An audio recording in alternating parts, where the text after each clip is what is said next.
আমরা গুনাহগার, আমাদের হতাশ হবার কিছুই নেই। আমাদের জন্য গুনাহ মাফের 3টি অফার আছে। 3টি কাজ গুনাহের প্রতিদান। নাম্বার 1, শীতের সময় ভালোভাবে ওযু করা। নাম্বার 2, জামাতে নামাজ পড়ার জন্য হেঁটে যাওয়া। নাম্বার 3, এক নামাজের পর অপর নামাজের জন্য অপেক্ষা করা।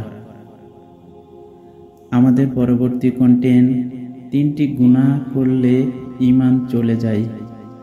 ভিডিওটি পেতে প্লিজ আমাদের চ্যানেলটি সাবস্ক্রাইব, লাইক, শেয়ার, কমেন্ট এবং নোটিফিকেশন বাটন অন করে আমাদের সাথেই থাকুন।